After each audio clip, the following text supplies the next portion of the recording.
Marcos me envió el mensaje un martes por la tarde mientras yo corregía exámenes de segundo de bachillerato en la mesa del salón. Esta noche tengo una sorpresa para ti. Ponte el vestido rojo. Te recojo a las 9. Lo leí 3 veces. En 7 años de matrimonio, Marcos no me había mandado nunca un mensaje así, con esa energía de película, esa promesa implícita de algo que iba a cambiar. Mi primer pensamiento fue el aniversario, el 12 de diciembre.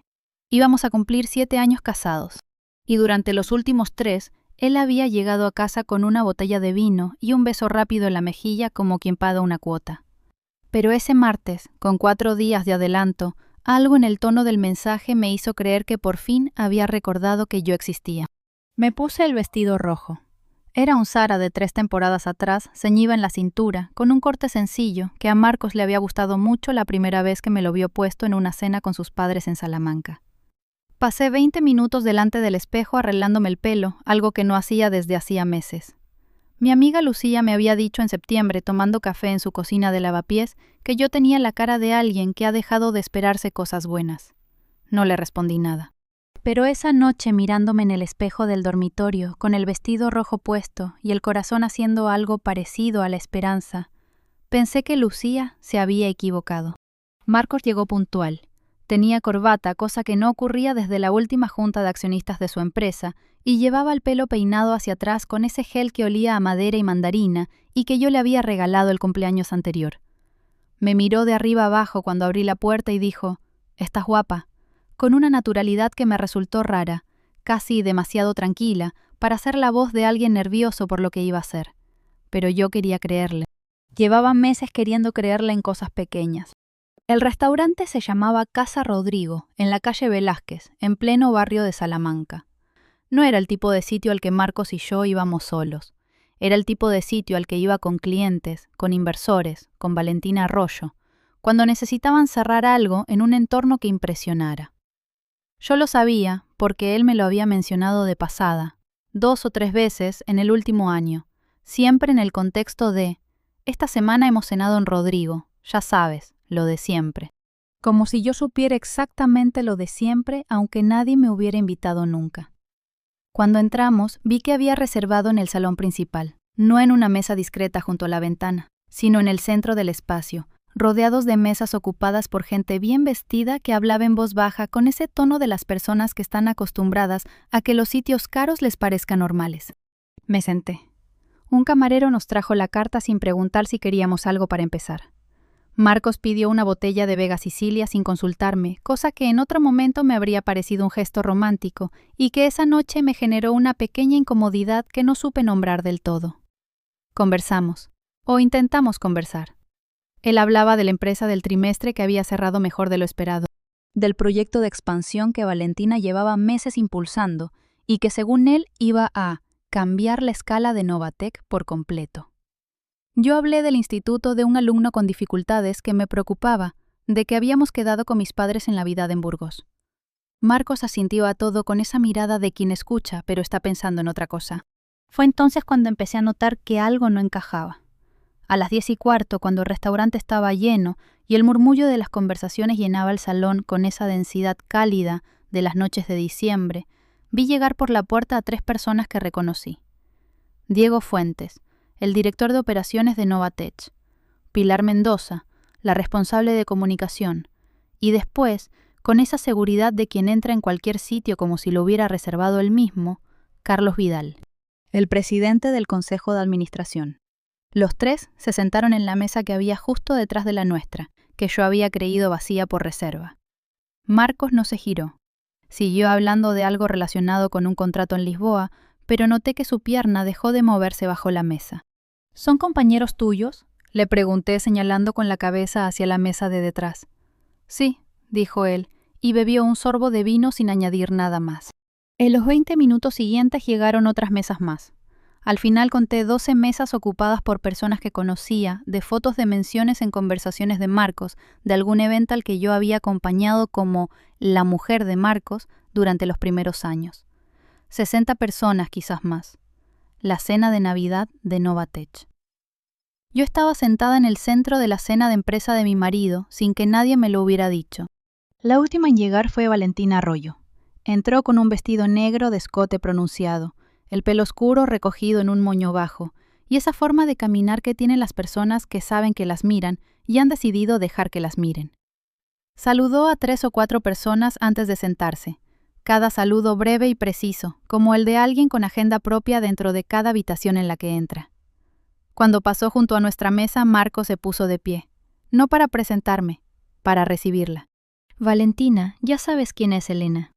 Ella me miró, una fracción de segundo con esa sonrisa de persona que sabe perfectamente quién soy y ha decidido que esa información no modifica nada de lo que tiene planeado. Por supuesto, dijo, encantada. Y siguió andando hacia su mesa. Debería haber entendido en ese momento.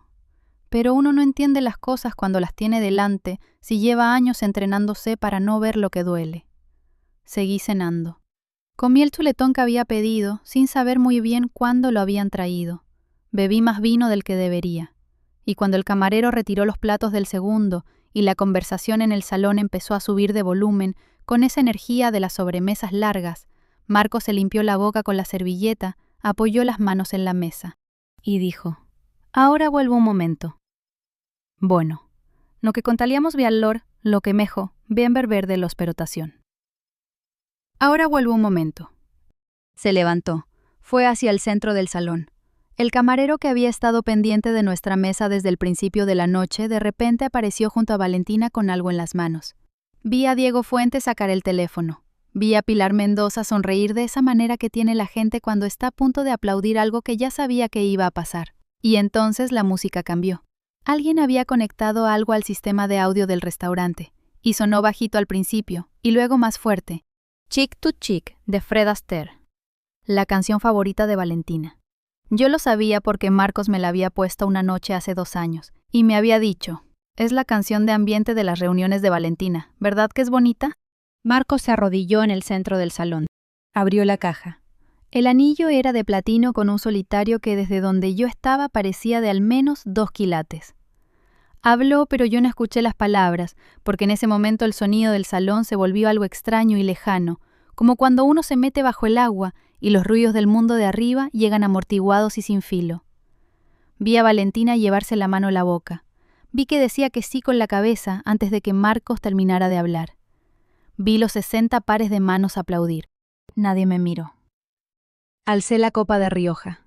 Bebí el último sorbo. Doblé la servilleta de lino blanco y la coloqué sobre el respaldo de la silla con cuidado, como si fuera importante dejarla bien puesta. Me levanté despacio, cogí el bolso y caminé hacia la salida sin mirar la mesa de Marcos, sin mirar la de Valentina, sin mirar a Diego Fuentes, ni a Pilar Mendoza, ni a Carlos Vidal. El portero del restaurante me abrió la puerta y dijo: «Buenas noches, señora». Y yo le respondí: «Buenas noches», con una voz que no era la mía. O quizás era la mía por primera vez en mucho tiempo. Fuera hacía el frío seco y limpio de diciembre en Madrid. Me quedé un momento en la acera de la calle Velázquez, mirando los coches aparcados y las luces de los árboles que el ayuntamiento había puesto para las fiestas.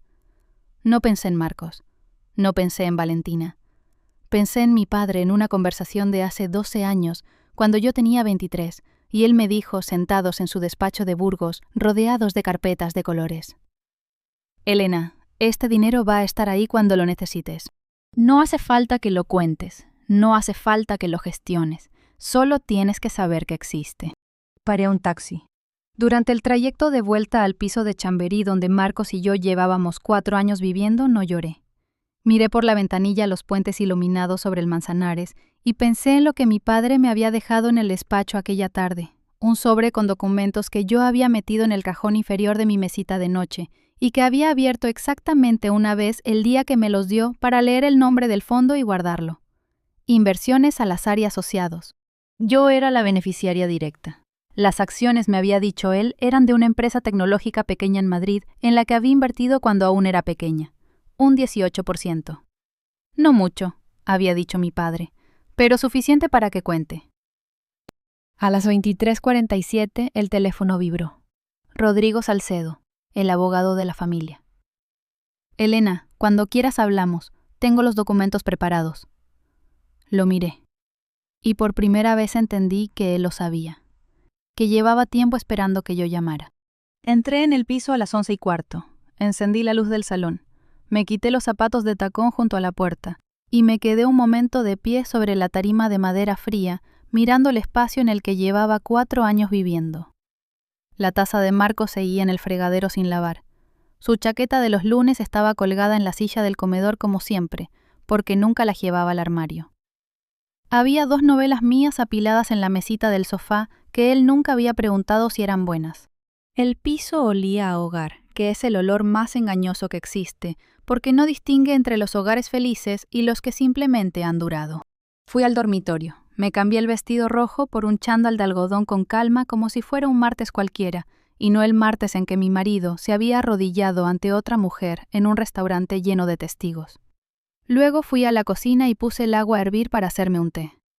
Era la primera vez en 7 años que hacía té a las 11 de la noche, sin preguntarle a Marcos si quería uno también.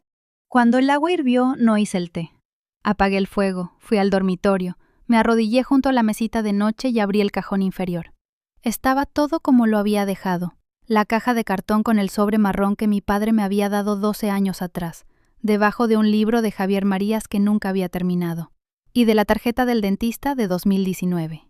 Saqué el sobre, lo abrí. Los documentos eran 16 páginas en total. El contrato de participación del fondo, el certificado de beneficiaria, el extracto de valoración del último ejercicio fiscal, Inversiones Salazar y Asociados, fondo de inversión privada, constituido en febrero de 2006, cartera principal, 18% de las participaciones sociales de Novatech Solutions Sociedad Limitada, valoración actualizada a diciembre de 2023, 340.000 euros. La empresa en la que Marcos llevaba 11 años trabajando y de la que llevaba 3 aspirando a ser director general. La empresa de Valentina Arroyo. Me senté en el borde de la cama con las 16 páginas en las manos y estuve leyendo durante 40 minutos.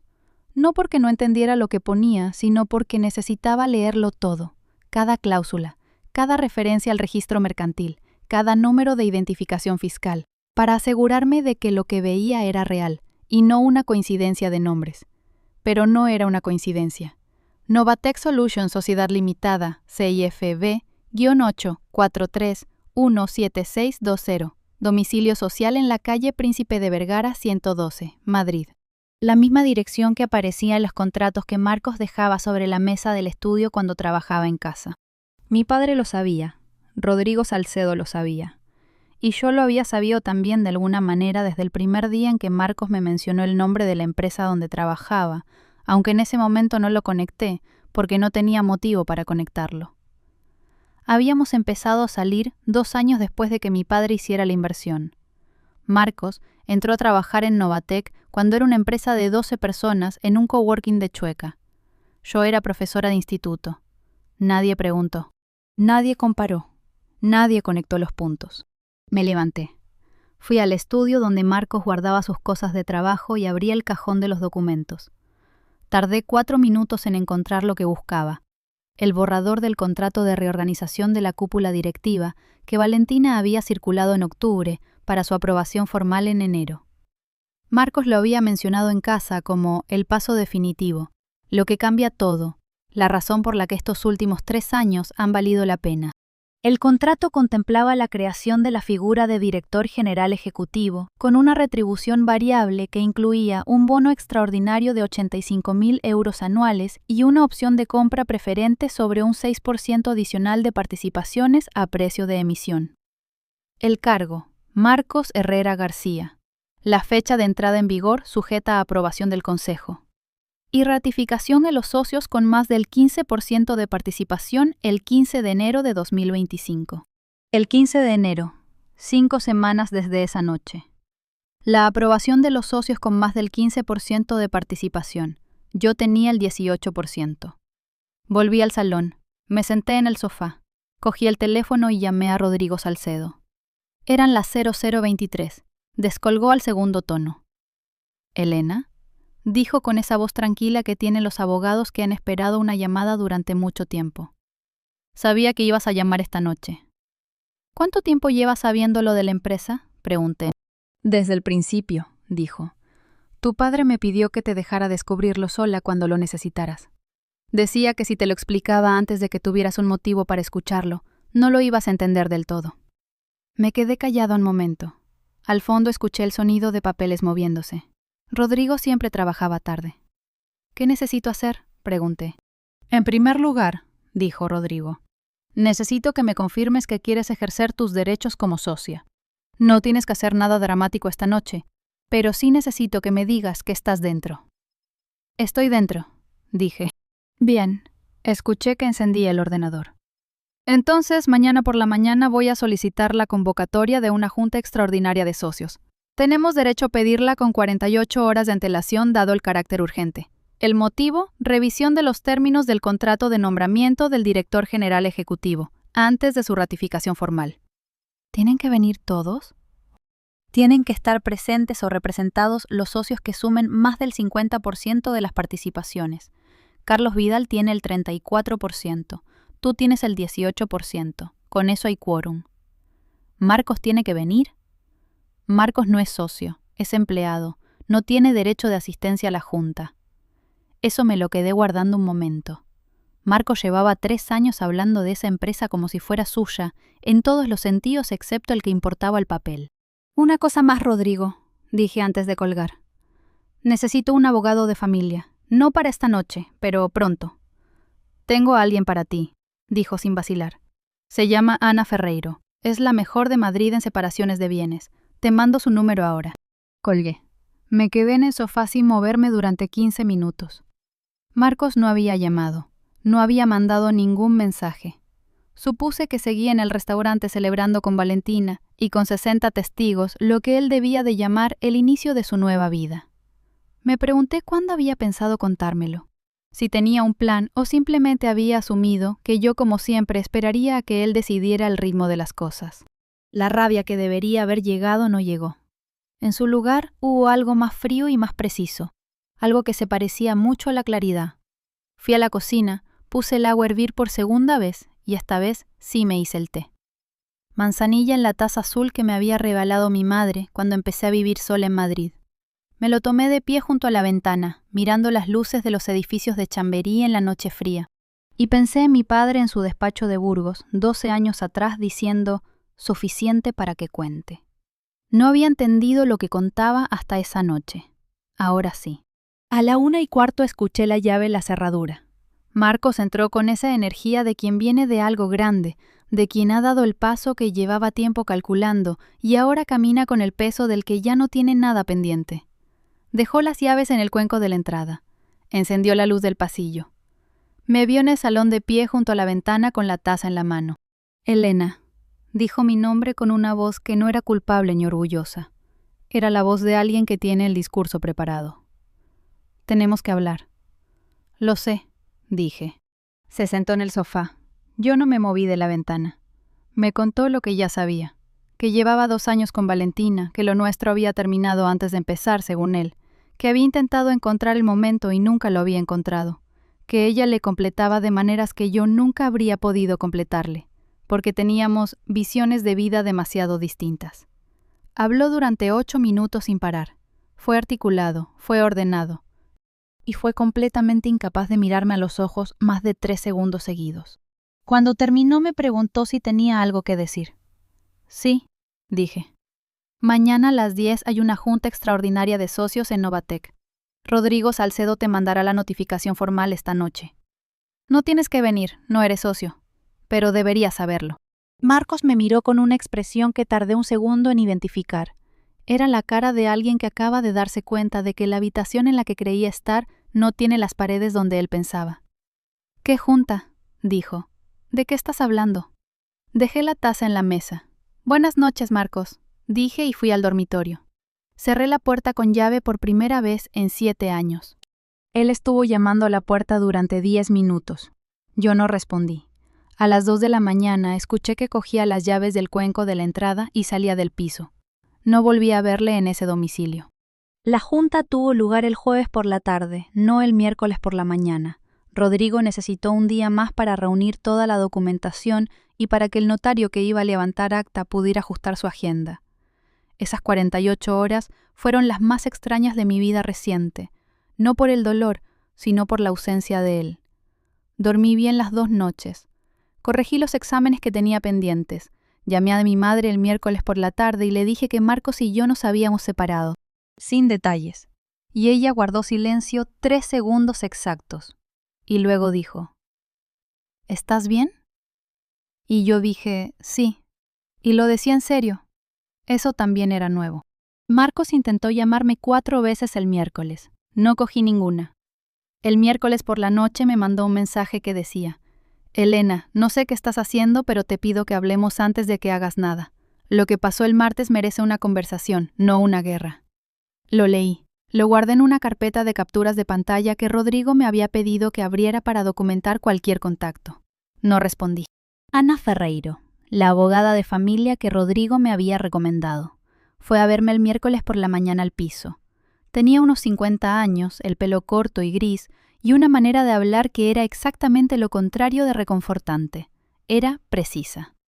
Me explicó que Marcos y yo estábamos casados en régimen de separación de bienes, que habíamos firmado capitulaciones matrimoniales antes de la boda por insistencia de mi padre, y que yo no lo recordaba con detalle porque en ese momento me pareció un trámite y no una protección. Ana me recordó lo que eso significaba. Todo lo que yo tenía era mío, todo lo que él tenía era suyo, y la separación judicial iba a ser en términos patrimoniales relativamente limpia. Lo complicado, dijo Ana mirando sus notas, es lo emocional, pero eso no es mi área. Le dije que tampoco era la mía esa semana. El jueves me puse un traje azul marino que había comprado 2 años antes para una reunión de claustro de profesores y que nunca había estrenado porque al final la reunión se había suspendido. Llevaba los documentos del fondo en una carpeta negra. Rodrigo me recogió en coche a las 4 y durante el trayecto al despacho donde se iba a celebrar la junta, en la calle Génova, no hablamos mucho. Rodrigo me explicó quién estaría presente. Carlos Vidal como mayor accionista con el 34%, ella misma. Con el 18% representada en adelante como socia directa, no como beneficiaria del fondo. Y 2 pequeños socios, con un 6% conjunto, que habían mandado su representación por escrito. Valentina, como consejera delegada, tenía derecho de asistencia con voz, pero sin voto, en lo que concernía a su propio contrato. ¿Y Marcos? Pregunté, aunque ya lo sabía.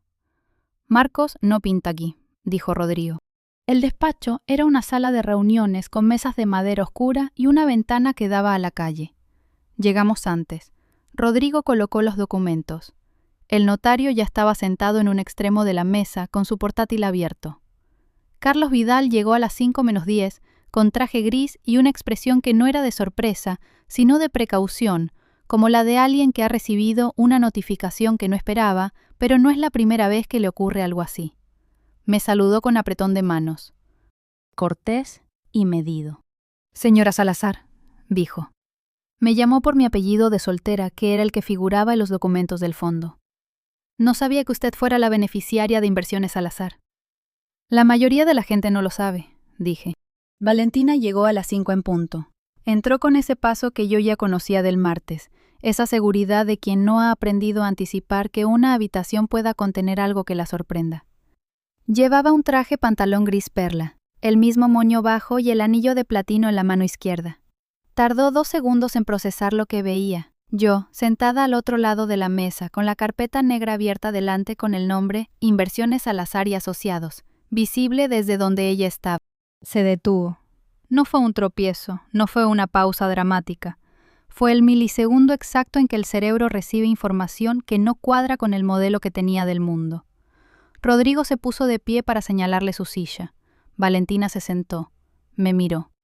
Y entonces entendí algo que no había terminado de formular hasta ese instante. Ella sabía que Marcos tenía esposa. Lo sabía desde el principio. La cara que puso no fue de vergüenza, fue de cálculo. Empezamos, dijo Rodrigo. La primera parte de la junta fue procedimental. Rodrigo presentó las credenciales de representación de cada socia. El notario los registró. Carlos Vidal confirmó que la convocatoria era válida. Luego, Rodrigo expuso el motivo de la reunión: revisión de los términos del contrato de nombramiento del director general ejecutivo, específicamente el apartado relativo al bono extraordinario y a la opción de compra preferente sobre el 6% de participaciones adicionales. El contrato en su forma actual, dijo Rodrigo leyendo de sus notas con esa voz de abogado que no sube ni baja. Contempla un bono extraordinario de 85.000 euros anuales con cargo a los fondos de la sociedad y una opción de compra preferente sobre un 6% de participaciones a precio de emisión original que corresponde a una valoración muy por debajo del precio de mercado actual. Esta cláusula, de ejecutarse, diluiría el valor real de las participaciones existentes y transferiría valor patrimonial significativo al titular del cargo sin contraprestación equivalente. Carlos Vidal se removió en su silla. Era una condición acordada con la señora Arroyo en el marco de la reorganización. Acordada entre dos partes, dijo Rodrigo, sin notificación formal a la socia con el 18%, cuya ratificación es preceptiva según el artículo 14 del Pacto de Socios. Valentina habló por primera vez. Su voz era firme, pero había algo en el ángulo de su mandíbula que no lo era. Rodrigo, el Pacto de Socios establece que la notificación a socios minoritarios puede hacerse con 15 días de antelación a la ratificación formal. La junta de ratificación es el 15 de enero. Estamos en diciembre. Estamos en diciembre, confirmó Rodrigo. Y la socia ha solicitado esta junta previa en ejercicio de su derecho a información y revisión. No es una ratificación, es una consulta. Pero la socia tiene preguntas. Me miraron. Rodríguez asintió levemente con la cabeza. Era mi turno. Abrí la carpeta. Tenía 3 páginas marcadas con pestañas de colores. Señora Arroyo, dije. El contrato de director general ejecutivo, que se va a ratificar en enero, le concede a Marcos Herrera García una opción de compra preferente sobre el 6% de participaciones a precio de emisión de 2006. Ese precio de emisión era de 1,2 euros por participación. La valoración actual del mercado, según el informe que adjunto, puse una hoja frente a ella, es de 22,4 euros por participación, la diferencia entre ambos precios. Aplicada al volumen de participaciones en opción, supone una transferencia de valor de 340.000 euros. El número era exactamente el mismo que el de mi participación actual. No era casualidad, era lo que el contrato le iba a costar en valor real a los socios existentes si se ejecutaba en esos términos. Valentina no parpadeó. Es una retribución variable vinculada a rendimiento. Es una práctica estándar. Es una práctica estándar cuando se pacta entre partes con información completa, dije. Quiero saber si la señora Arroyo comunicó a Marcos Herrera en algún momento de las negociaciones de este contrato que el fondo Inversiones Salazar, cuya beneficiaria es la esposa del señor Herrera, tiene derecho de revisión sobre estas cláusulas. Silencio. ¿Se lo comunicó? Carlos Vidal miró a Valentina. Valentina miró sus manos. El anillo de platino captó la luz de la ventana un momento. No, dijo finalmente. ¿Por qué no? Otro silencio, más largo. Porque no consideré que fuera relevante para la negociación del contrato. Lo dijo con esa voz de quien dice una cosa y sabe perfectamente que está diciendo otra. No era que no lo hubiera considerado relevante, era que había preferido no abrir esa puerta porque al otro lado de esa puerta estaba yo, con mis 16 páginas y mi apellido en el registro mercantil. Comprendo, dije. Cerré la carpeta. Entonces solicito que se suspenda la ratificación del contrato en su forma actual hasta que se revisen las cláusulas de la opción de compra preferente. Propongo que el precio de ejercicio se ajuste al valor de mercado actualizado, que el bono extraordinario quede condicionado al cumplimiento de objetivos auditados externamente, y que ambas modificaciones sean aprobadas por unanimidad de los socios antes del 15 de enero. Carlos Vidal tardó 5 segundos en responder. Luego dijo: Tengo que reconocer que la propuesta es razonable. Valentina no dijo nada durante 40 segundos. Los conté. El notario escribía. Rodrigo tenía las manos cruzadas sobre la mesa. De acuerdo, dijo Valentina por fin. Revisamos las cláusulas. La junta terminó a las 6:15. Cuando salimos a la calle de la Génova, hacía ese frío húmedo de diciembre en Madrid que se te mete por el cuello del abrigo. Rodrigo me puso la mano en el hombro un momento sin decir nada. Luego dijo: Tu padre estaría orgulloso. Y yo pensé que probablemente sí, aunque lo que más me importaba en ese momento no era el orgullo de nadie, sino la sensación de haber ocupado por primera vez el espacio exacto que me correspondía. Lo que no sabía aún era lo que Carlos Vidal me contaría 3 días después en una llamada que yo no había pedido, que Valentina sabía desde hacía 18 meses quién era yo, que había visto los documentos del fondo cuando revisó el pacto de socios original al asumir la dirección general, que había elegido no decírselo a Marcos porque si Marcos lo sabía, quizás no habría negociado el contrato de la misma manera, que había construido toda la relación con Marcos, la personal y la profesional, con ese dato en el bolsillo. No era solo una historia de infidelidad, era una historia de alguien que había usado a 2 personas al mismo tiempo para conseguir lo que quería. A Marcos para tener al director general que le convenía, y el silencio de ese director general sobre los términos de su propio contrato. Esa noche, sola en el piso de Chamberí, que en pocas semanas iba a dejar de ser mi piso, me hice la segunda taza de manzanilla de la semana. Me senté junto a la ventana. Y pensé que hay cosas que no duelen menos por entenderlas, pero que entenderlas cambia la forma en que decides qué hacer con el dolor.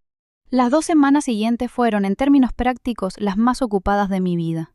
Ana Ferreiro presentó la demanda de separación legal el lunes siguiente a la Junta con una celeridad que me sorprendió y que ella me explicó sin dramatismo. Cuanto antes está en el registro, antes empieza a correr el plazo. El divorcio tarda lo que tarda. Que empiece ya. Firmé los documentos en su despacho de la calle Serrano, sentada frente a ella y a un auxiliar que ordenaba las copias en silencio. El régimen de separación de bienes hacía que no hubiera prácticamente nada que dividir. El piso era de los 2 al 50%, y Ana ya había contactado con un agente inmobiliario para tasarlo. Marcos tendría que comprarlo o venderlo. En cualquier caso, necesitaría dinero que no tenía en ese momento. Rodrigo, por su parte, estaba en conversaciones con el abogado de Novatec para redactar las enmiendas al contrato de Marcos. Valentina había aceptado la revisión de las cláusulas en la Junta, pero aceptar en una sala con un notario delante y ejecutar son 2 cosas que no siempre van en la misma dirección. El precio de ejercicio de la opción de compra iba a subir de 1,2 a 14,8 euros por participación, lo que reducía el beneficio potencial de Marcos en más de 220.000 euros. El bono extraordinario quedaba condicionado a auditoría externa. Rodrigo me actualizaba cada 2 días con la paciencia de quien sabe que los procesos tardan y que la prisa es el peor enemigo de la precisión. Marcos llamó 8 veces en esa quincena. Respondí 2. La primera llamada fue el sábado siguiente a la Junta. Su voz tenía una textura nueva que yo no la había escuchado antes, algo entre la confusión y la rabia que intentaba controlar. Elena, necesito que me expliques qué es lo que tienes en Novatec.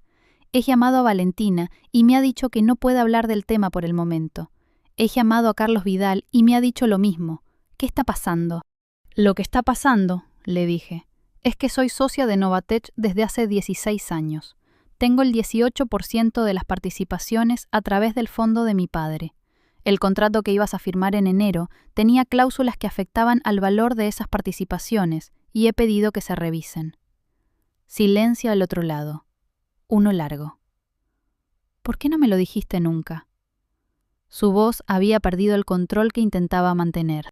Por la misma razón por la que tú no me dijiste nada de Valentina durante 2 años, respondí. Porque asumí que no era relevante para ti. Elena, eso no es comparable. No, no lo es. Lo tuyo es peor. Pero la pregunta era tuya, no mía. Colgué. Me quedé mirando el teléfono un momento. Era la primera vez en 7 años que colgaba una llamada de Marcos. Fue más fácil de lo que había imaginado. La segunda llamada fue el miércoles de la semana siguiente. Para entonces, Marcos ya había hablado con un abogado propio y el tono era diferente, más frío, más medido, como alguien que ha recibido consejo sobre cómo no empeorar su posición. Quiero que sepas que entiendo que tienes derecho a lo que estás haciendo en la empresa, dijo. Pero me parece que estás mezclando lo personal con lo profesional de una manera que va a perjudicarnos a los dos. Marcos, la persona que mezcló lo personal con lo profesional fuiste tú, la noche que decidiste pedirle matrimonio a tu jefa en la cena de empresa a la que me habías invitado. No respondió durante 3 segundos. Luego, eso fue un error de gestión del momento. No debería haber ocurrido así. No, no debería. Elena, lo nuestro había terminado mucho antes. Tú lo sabes tan bien como yo. Lo pensé. Puede que tengas razón, dije. Pero las formas importan. Y lo que hiciste el martes no me lo hiciste a mí solamente. Me lo hiciste delante de 60 personas que trabajan en una empresa en la que yo tengo participación. Eso tiene consecuencias que van más allá de lo que tú y yo sintamos el uno por el otro. Colgué de nuevo. Lo que Marcos no sabía y que Carlos Vidal me había comunicado en esa llamada no solicitada era la dimensión completa de lo que Valentina había manejado. No era solo que hubiera visto los documentos del fondo.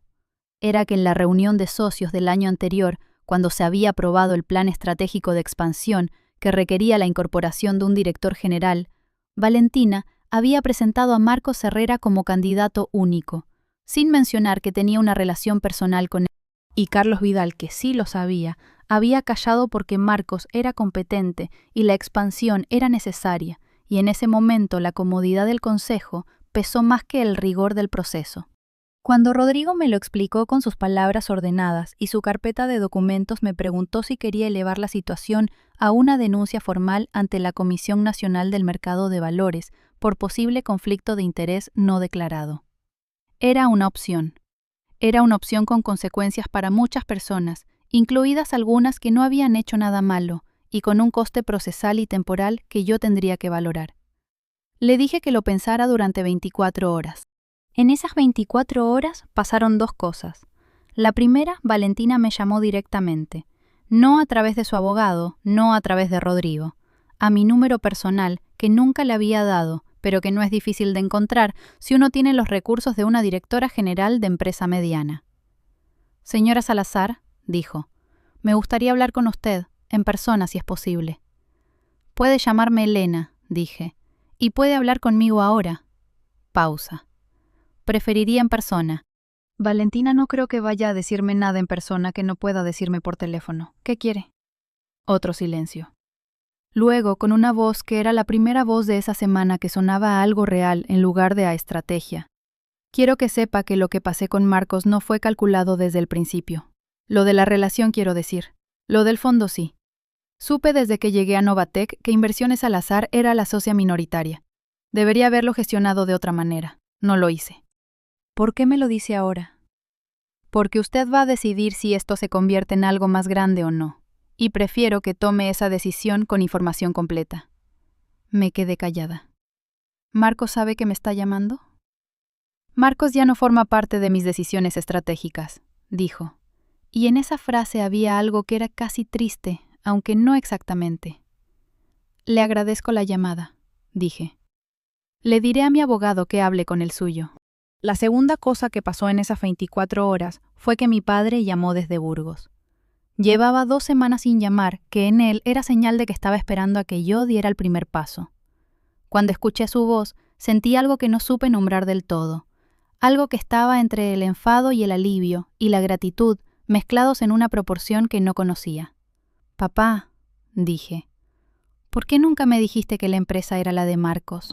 Cuando invertí, Marcos no existía en tu vida, dijo, y cuando apareció pensé que tú lo relacionarías, que buscarías los papeles, que preguntarías.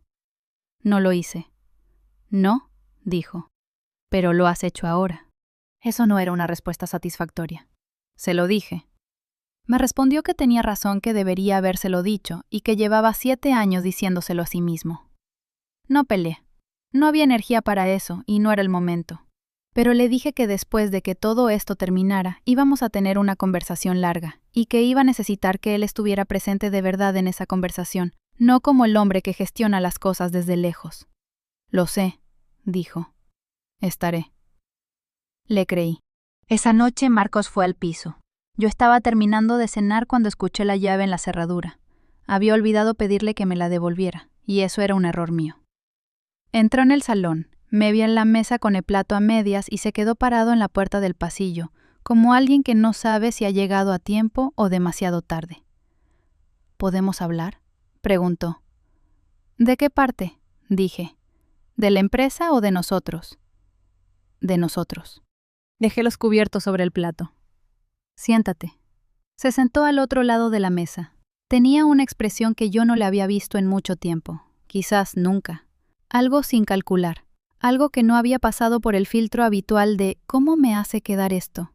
Parecía cansado de una manera que no era física.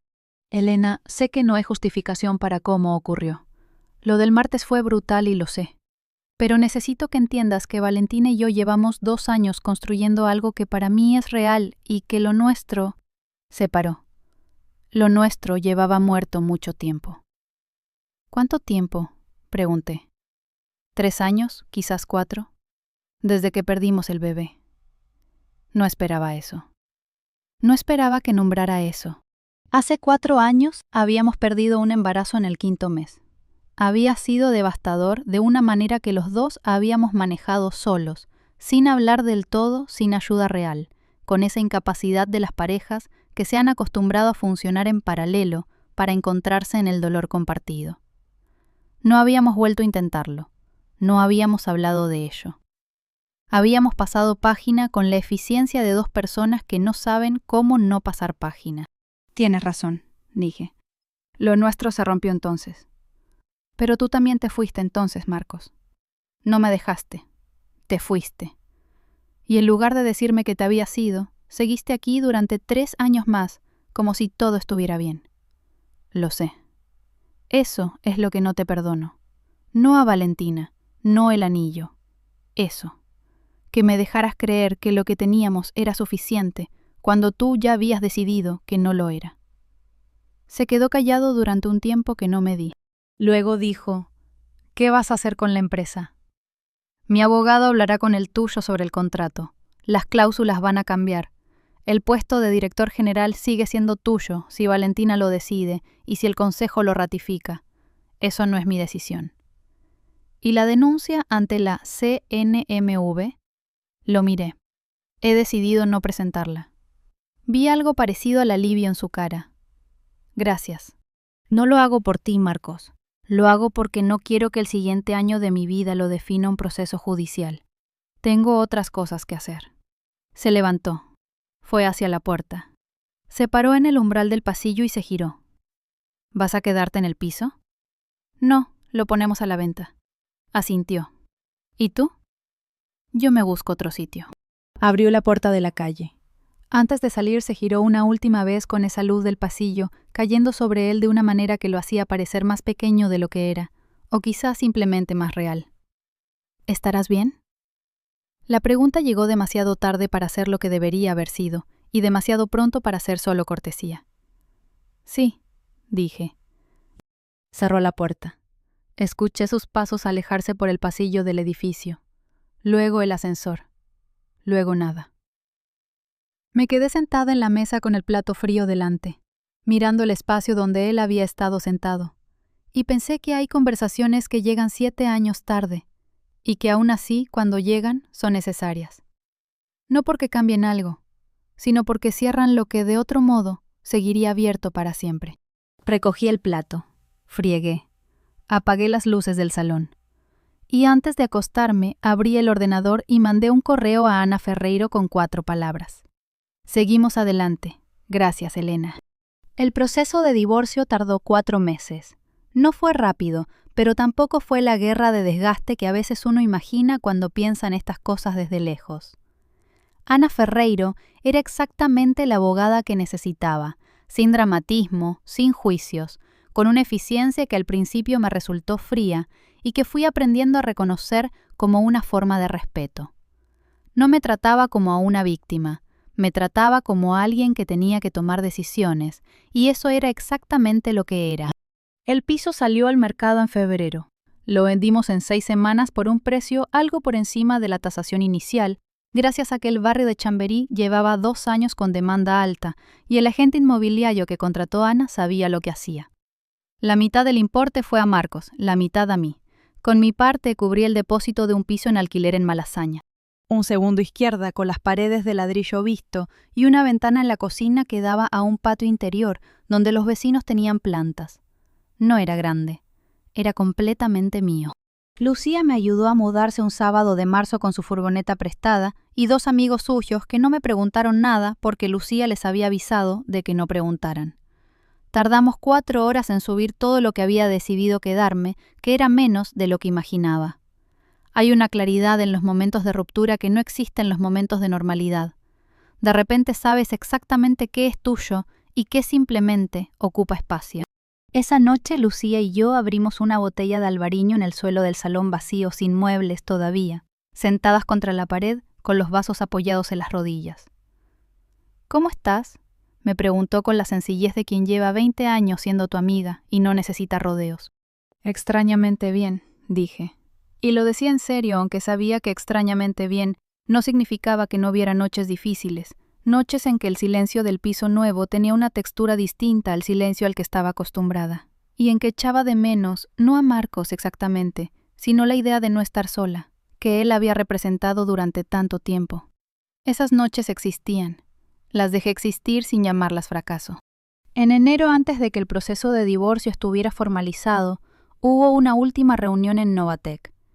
No una junta de socios, sino una reunión informal que Carlos Vidal convocó para actualizar a todos los socios sobre los cambios en el contrato de dirección general. Rodrigo fue conmigo. El contrato de Marcos había sido modificado según lo acordado. El precio de ejercicio de la opción de compra había subido a 14,8 euros por participación. El bono extraordinario estaba condicionado a auditoría del EBITDA por una firma externa y se había añadido una cláusula de no conflicto de interés no declarado que obligaba a todos los miembros del equipo directivo a comunicar cualquier relación personal con socios de la empresa. Valentina no estaba en esa reunión. Carlos Vidal nos informó con la discreción de quien sabe que la información ya ha llegado a todos los que debían recibirla, de que la señora Arroyo había decidido no renovar su contrato como consejera delegada más allá de marzo. Ha optado por explorar otras oportunidades, Ac dijo, con esa frase de los comunicados corporativos que no explica nada y lo dice todo. Marcos seguía en la empresa. Carlos Vidal lo había mantenido porque independientemente de todo lo demás, era bueno en lo que hacía, y el plan de expansión que él había diseñado tenía sentido en términos de negocio. Pero el puesto de director general ejecutivo, con las nuevas condiciones del contrato, era significativamente menos lucrativo de lo que había imaginado. Lo que iba a obtener por ese cargo ya no era lo que había negociado, y sin Valentina como aliada en la dirección. La posición que había alcanzado era más sólida técnicamente, pero más solitaria en todos los demás sentidos. No sentí satisfacción por eso. Sería fácil decir que lo había planeado para que terminara exactamente así, pero no sería verdad. Lo que había planeado era proteger lo que era mío. Las consecuencias para los demás habían seguido su propio camino. Fue en febrero cuando Marcos apareció en la puerta del instituto donde yo trabajaba. Lo vi desde la ventana del aula mientras mis alumnos hacían un ejercicio de comentario de texto. Estaba apoyado en la verja de enfrente con las manos en los bolsillos del abrigo, mirando hacia arriba como alguien que no sabe muy bien si ha tomado la decisión correcta de estar ahí. Lo vio un momento, luego seguí circulando entre los pupitres. A la hora del recreo bajé a la calle. «Marcos», dije cuando estuve frente a él, «¿qué haces aquí?» «Necesitaba verte en un sitio tuyo», dijo, como si eso explicara algo. El frío de febrero en Madrid es seco y limpio y no perdona. Me puse las manos en los bolsillos del abrigo también. «¿Qué quieres decirme?», exhaló. «Que lo siento». No el tipo de disculpa que dije en el piso en diciembre, que creo que estaba a medias pensando en la empresa. Un «lo siento de verdad». Lo miré. Tenía la cara de alguien que ha dormido mal varias semanas, que es posible que fuera verdad. Y también la cara de alguien que ha tenido tiempo de pensar en cosas que no había querido pensar antes. «¿Y Valentina?», pregunté no con amargura, sino con la curiosidad genuina de quien necesita cerrar el mapa completo. «Se ha ido. A Londres, creo. Tenía una oferta desde el verano». Pausa. No éramos lo que yo pensaba que éramos. No dije nada. «Elena», dijo, «¿hay alguna forma de que...?» «No», dije. Sin crueldad, sin ira. Con la misma claridad con que uno responde a una pregunta cuya respuesta sabe desde hace tiempo. «No hay ninguna forma. Y no porque esté enfadada contigo, Marcos, sino porque lo que éramos dejó de funcionar mucho antes de que cualquiera de los dos lo admitiera. Ambos fallamos en eso, y yo necesito seguir hacia adelante, no volver». Asintió. Tardó un momento, pero asintió. «¿Estás bien?», preguntó. La misma pregunta del pasillo de diciembre. «Sí», dije, y esta vez la palabra tenía más espacio dentro. Me alegro, dijo, y yo creo que lo decía en serio. Se fue. Lo vi alejarse por la acera con las manos en los bolsillos, con ese paso suyo de siempre, y no sentí nostalgia exactamente. Sentí el peso de 7 años depositándose por fin en el lugar correcto, no en el presente, no en el futuro, sino en el pasado, donde las cosas que ya terminaron encuentran su sitio y dejan de ocupar el espacio de lo que todavía está por venir. Volví al instituto. En marzo Rodrigo me llamó para comunicarme que el divorcio había quedado inscrito en el registro civil. Ya está, dijo. Legalmente eres Elena Salazar a todos los efectos. Le di las gracias y colgué. Luego me fui a la cocina a hacerme un café el primero del día y lo tomé de pie, junto a la ventana de mi piso de Malasaña, mirando las plantas del patio interior de los vecinos, que habían empezado a brotar con el primer calor tímido de marzo en Madrid. Fue en abril cuando Carlos Vidal me llamó. «Señora Salazar», dijo, con esa cortesía suya que nunca suena a protocolo, sino a algo más genuino. El Consejo está valorando incorporar un consejero independiente dado el proceso de reorganización de la dirección, alguien que represente los intereses de los socios minoritarios con criterio propio. Pensé en usted. Me quedé callada un momento. Rodrigo debería estar en esa conversación, dije. Por supuesto, dijo Carlos Vidal. Pero antes de hablar con Rodrigo quería saber si usted tiene interés en principio. Pensé en ello. No mucho tiempo porque en el fondo ya sabía la respuesta. Tengo interés, dije. Bien. Escuché algo parecido a una sonrisa en su voz. Entonces la llamo esta semana para concretar. Colgué. Me quedé mirando el teléfono un momento. Luego lo dejé sobre la mesa y terminé el café. No era la vida que había imaginado 7 años antes, cuando firmé el acta de matrimonio en el juzgado de Burgos, con un vestido de seda color hueso, y mis padres y los padres de Marcos sentados en las sillas de plástico beige de la sala de celebraciones civiles. No era la vida que había creído estar construyendo cuando me mudé a Madrid, cuando empecé a enseñar en el instituto, cuando asumí que el proyecto común era suficiente con que los dos siguieran en él. Pero era sin lugar a dudas una vida construida por mí, con mis manos, con mis papeles en el cajón inferior de la mesita de noche, con 7 años de silencio que al final no me habían dejado sin nada sino con todo lo necesario para saber exactamente qué hacer cuando llegara el momento. La gente cree que el poder se parece al ruido, a la confrontación, al grito, a la escena pública que todo el mundo recuerda. Pero el poder que más dura es el otro, el que espera, el que documenta, el que aparece en una sala de reuniones un jueves por la tarde con una carpeta negra y 16 páginas, y el nombre correcto en el papel correcto. Ese poder no hace falta anunciarlo. Cuando llega, se reconoce solo. Hubo una tarde de abril, la última semana del mes, en que salí del instituto a las 5 y en lugar de ir directamente a casa, fui caminando hasta el Parque del Oeste. Me senté en un banco frente a los rosales que todavía no habían florecido del todo, con las ramas cargadas de capullos que esperaban unos días más. El cielo de Madrid en abril tiene ese azul particular de las tardes largas, cuando la luz cambia de ángulo y las fachadas de los edificios se vuelven de un ocre dorado que no existe a ninguna otra hora. Había una pareja de ancianos caminando despacio por el sendero delante de mí del brazo, sin hablar, con esa compañía de quienes no necesitan palabras para estar juntos. No los envidié. Los miré con la tranquilidad de quien sabe que hay muchas formas de llegar a algún sitio. Saqué el teléfono. Mandé un mensaje a mi madre.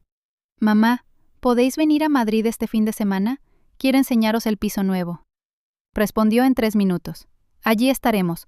Tu padre ya está mirando el tren». Guardé el teléfono. Me quedé un rato más en el banco con el frío suave de abril en la cara, mirando los rosales que estaban a punto de abrirse. Hay algo que aprendí en todo este tiempo y que no sé si podría haber aprendido de otra manera, que el silencio no siempre es debilidad. A veces es simplemente el tiempo que necesita una persona para entender lo que tiene, para saber cuándo usarlo y para decidir cómo quiere que la próxima parte de su vida se parezca a ella misma. Yo estuve en silencio demasiado tiempo por razones equivocadas, por no molestar, por no complicar, por creer que ser fácil era lo mismo que ser amada. Pero el día en que rompí ese silencio no lo hice gritando, lo hice firmando, y eso en el fondo lo cambia todo. No necesité que nadie me rescatara. Necesité leer los papeles que llevaban 12 años esperándome en un cajón.